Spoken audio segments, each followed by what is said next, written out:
everyone, welcome back to my channel. I'm Tamlyn and this is Sewn on the Tyne. So I'm back today with the next part of my Stevie sew along, and I've decided this week to actually split the next part into two videos, partly because I'm having a really stressful week. Yeah, this week's quite tiring, long days. I'm feeling quite stressed and exhausted. So tonight I just wanted to do something short.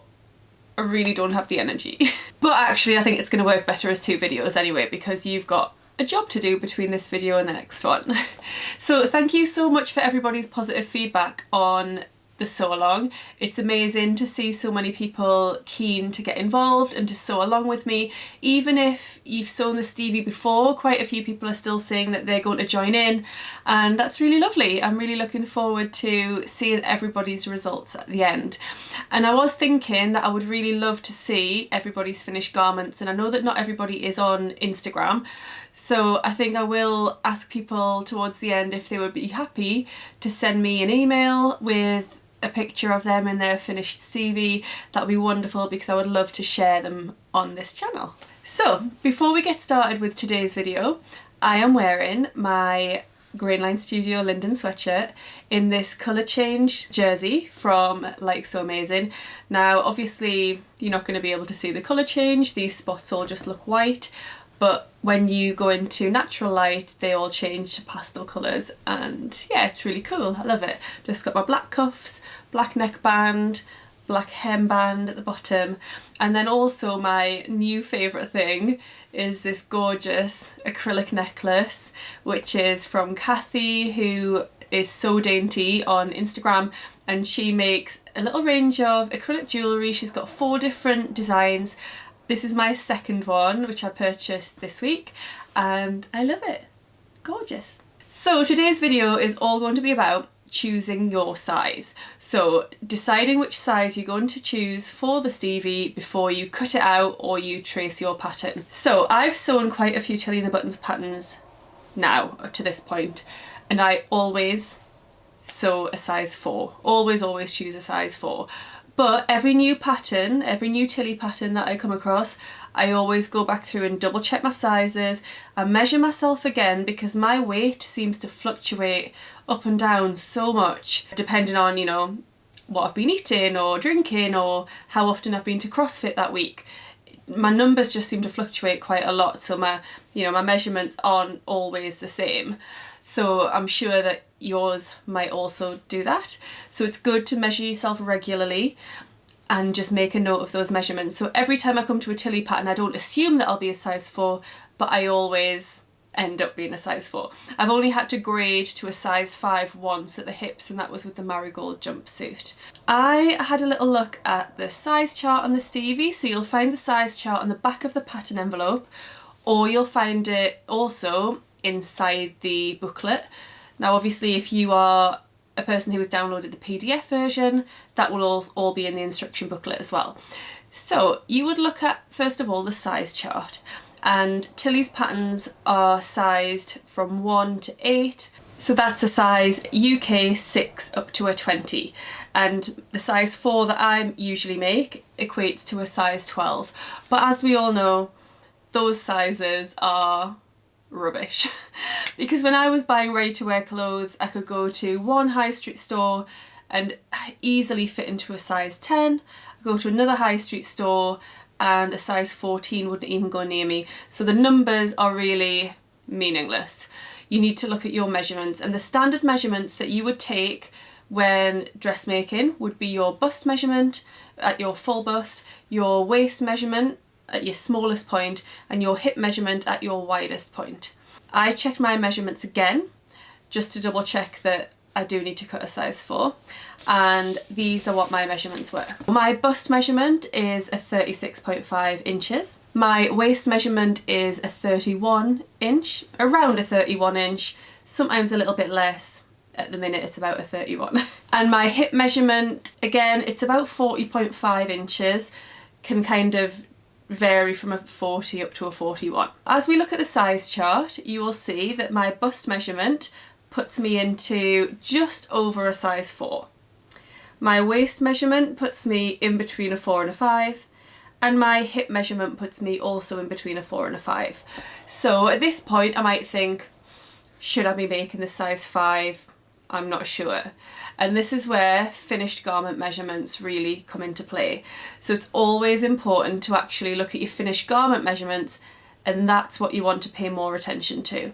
Now, if you've made the Stevie before, or if you've looked at some versions online, you'll know it's not a fitted garment, and that is demonstrated by the amount of ease that is in the pattern. If you're not sure what that means, the amount of ease in a pattern is the difference between the garment measurements and the finished garment measurements. So you look at that difference, and that is the amount of ease that is in the pattern. So when you put that garment onto your body, the space between your body itself and the actual fabric of the garment. So if we look at the finished garment measurements, I'm going to look at a size 4 finished garment measurements and see if that is suitable for me. The finished garment measurements for a size 4 and the bust is 38.5 inches, which means that the difference between the body measurement size 4 and the finished garment measurements gives 2.5 inches of ease. So space of 2.5 inches.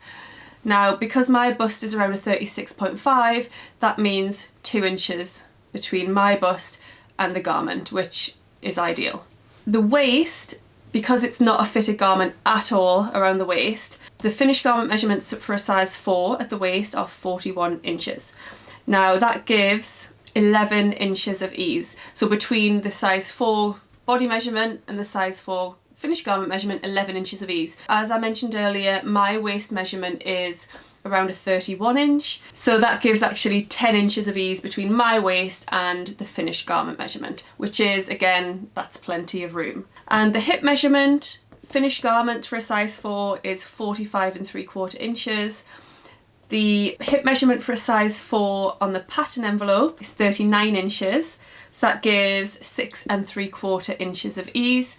Now, because my hip measurement is around 40 to 41, that still leaves plenty of room, so around 4 to 5 inches of ease at the hips.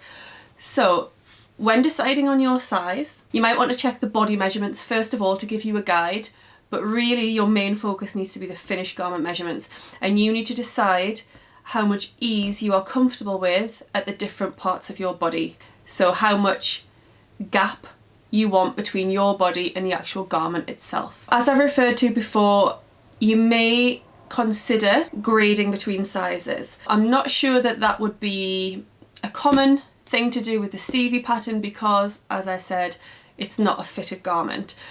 But it may be something that you want to do if you have a huge difference between measurements of your body. You may want to grade between sizes. Now, I don't need to for this pattern. However, if it was a trouser pattern or a jumpsuit pattern or short pattern, my waist and my hip measurements are very, very different, and I would need to grade between sizes. So you've decided on what size you are going to cut. So now you would go ahead and cut out your pattern, or you would trace off your pattern. I previously have been team cut, which means that I just cut straight into my paper pattern pieces. However, recently I have become not quite a fully fledged member of Team Trace, as in I trace out my patterns, but it's definitely something that I'm going to do a lot more of, especially since I ordered a roll of amazing Swedish tracing paper from Amazon. So the Swedish tracing paper is, it's not even going to fit in the camera, a huge long roll of this amazing tracing paper. Previously, I had used just greaseproof paper that you would use for cooking, but this is actual proper tracing paper. It's so much better, so much easier to work with, and what's incredible, you can actually tissue fit this to your body really easily. So if you cut out your pattern pieces and then pin them together, you can try it on your body to see what it fits like and if you need to make any adjustments. So you decide you're going to cut out your pattern pieces or you're going to trace off your pattern pieces and then cut those out. So that's the next step. While you are doing that, we need to prepare our fabric. So we are going to pre-wash our fabric. And why is pre-washing our fabric important? Well, it's to make sure that if the fabric's going to shrink at all, that happens before we make our garment. Because if we don't, we make our garment, we sew it up, we wear it, and then we wash it, and the garment's going to shrink, then it might not fit us anymore and it's been a complete waste, which would be a real shame. So I actually, as soon as I receive a piece of fabric, which is usually in the post, or if I buy a piece of fabric, I pre-wash it as soon as I get home. So I know that it's ready to go. So I always pre-wash my fabric on a 30-degree quick wash with a small amount of detergent, and then I hang it to dry. I don't usually tumble dry my fabric. I just hang it to dry and make sure it's not on any edges of anything, like on the edge of a radiator where it could get some marks in it, or I make sure that it's sort of nicely folded before I hang it up, or that it's hung up on one layer. Ideally I would peg it out on the line to dry, but we don't often have nice enough weather here in the northeast of England. So you would dry your fabric. One thing to mention is, if your fabric you think has the potential to fray a lot in the wash, then you may want to overlock the edges first, or finish the edges. I've only done this once on one piece of fabric, and that was because it was recommended by the lady in the fabric shop that sold it to me. Otherwise, I've never really done that. Fabric does tend to fray here and there, but if it's one that you think will fray a lot, overlocking the edges will be a good plan. So do that, pre-wash it, hang it to dry, and then once it's dry, you are going to iron your fabric, get rid of any creases, and we'll be ready to cut out. And that's going to come in the next video. I hope you've enjoyed watching and listening to the next step in our Stevie Sew Along. Again, if you've got any questions or comments, please leave them down below. I'm really looking forward to going on this journey with you all. I will be back later this week with the next step, which is going to be cutting out our fabric and preparing any of our fabric pieces that we need to. So good luck with the next stage in the sew along, choosing your size, cutting out your pattern pieces and pre-washing your fabric. I'll meet you back here in a few days' time to start cutting out. Thank you for watching. Thank you for joining in with me if you are, and if not, if you're just enjoying watching this just for information or just, you know, to see my face, that was a joke, then thank you anyway. If you're not already subscribed to my channel, please do. It would be lovely to have you here for more regular updates and content. I will see you next time. Happy sewing. Bye. Thought that'll be a quick one. Sam! Yeah!